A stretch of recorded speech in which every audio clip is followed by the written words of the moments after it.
Kolby Ruff is 19 years old. He was in a car wreck on Christmas Day in 2020. He was 16 years old. He was on life support, including a breathing machine, for 3 weeks. He was in pediatric intensive care for 1 month and intensive care for 1 month. During this time, he was in a coma for 3 to 4 weeks. Kolby's brain was shaken and diagnosed with a diffuse axonal injury, a type of traumatic brain injury. His brainstem injury was secondary to the car crash. His brain has lesions, and the cells that have died have caused his brain to shrink. Kolby is now considered minimally conscious. He is one step up from a coma.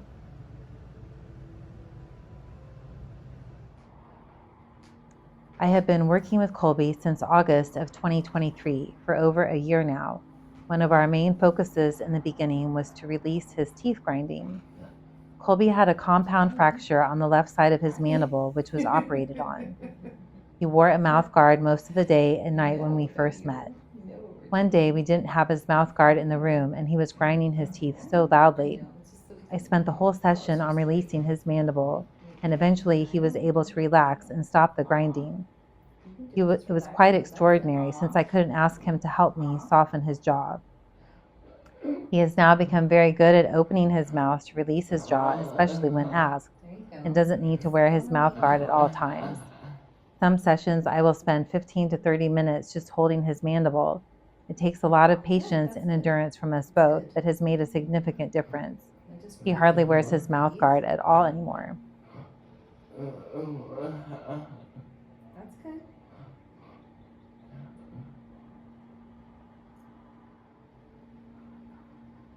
I find one of the ways to bring more calm and relaxation during our sessions is to help Kolby relax his breathing.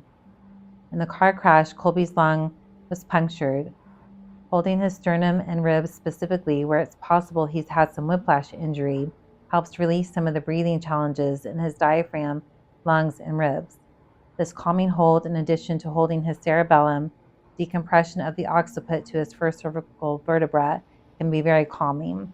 In this part of the video, you can see his left arm, which is most active, and his involuntary movement lowers to the table as he becomes more relaxed and calm.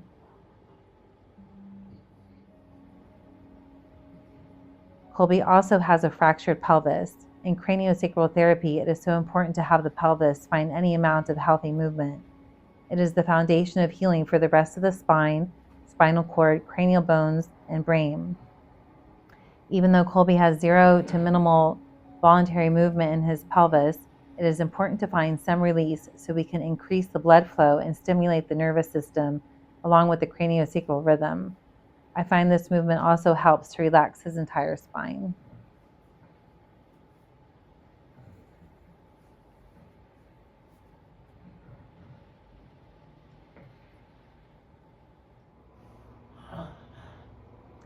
Working with the brain is a delicate and very special part of our sessions. Here you can see one hand on the frontal and one on the occipital. Working on the brain, we must energetically go through the bone and feel the blood and the brain tissue. Since Kolby had many lesions and dying brain cells, I find this gives him some brain stimulation and clarity. When he goes into an unwinding, his eyes begin to shift. Many times I look into his eyes at the end of a session to see how they've changed. They are often more still and focused. This, I believe, is a direct sign the brain is being affected by the cranial work. I feel like at times he can see me, and I feel that maybe he can see some colors. When he goes into the deep brain work, I can feel he goes into a deep state, like a dream or a journey.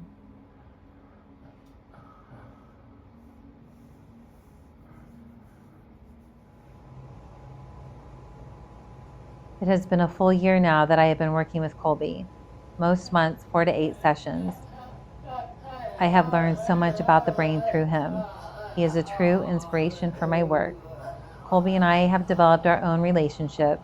Each session is unique, and I never know what he's going to bring to the table. But I do know that we have our own little dance, trust, and connection.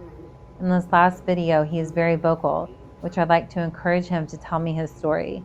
I hope one of these days it will be clear for all of us to hear. You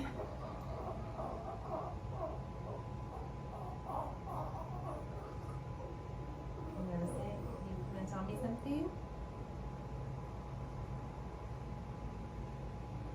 talk about something?